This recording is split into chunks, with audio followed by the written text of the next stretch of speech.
It's New Year's, and if there's one bad habit we should resolve to get control, it's salt. Let's talk about that with some great examples from my neighborhood. Here in Ontario, we use salt to help melt ice on roads and sidewalks. The salt lowers the freezing temperature of the water by a few degrees, allowing the solution to run off or infiltrate. In a place where one winter storm can coat everything in centimeters of ice, having a reliable way to manage that prevents accidents on the roads.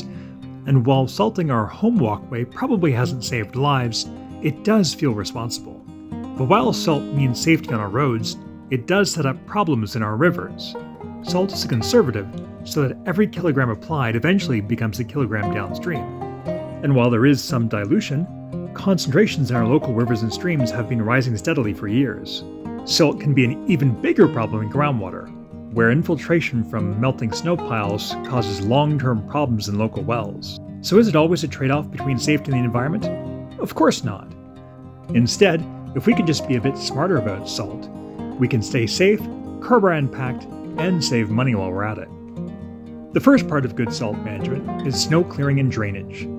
If you don't fully clear off the snow before applying salt, or if water is draining on from some other surface, no amount of salt will ever let you get ahead.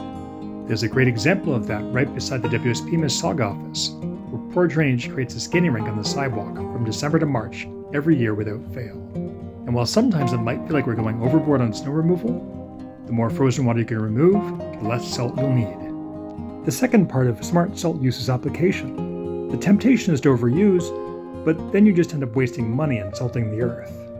Fortunately, there's a lot of good guidance, like this handy visual on the salt bottle I use at home. For the numerically inclined, the city targets 50 kilograms per lane kilometer of salt, or about 12 grams per square meter. That means about 150 milligrams per application on our walkway at home.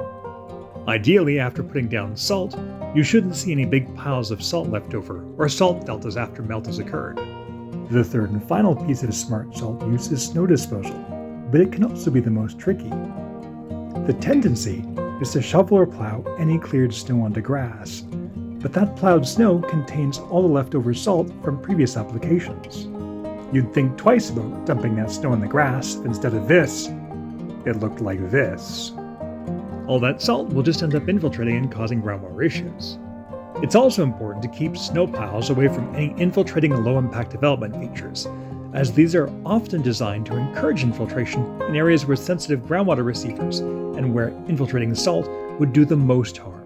And there's no easy way to get rid of salt, but a better place for a snow pile is on an impervious surface draining to a storm sewer where it'll be diluted by precipitation and easier to monitor. It will unfortunately still be a problem for downstream rivers, lakes, and wetlands, but that's why reducing salt in the first place is so important. As with so many ecological concerns, it's not a trade-off between our safety and the environment we live in. Smart salt use can keep us safe and save us money, and the sooner we resolve to change and not slip back into bad habits, the better off we'll be.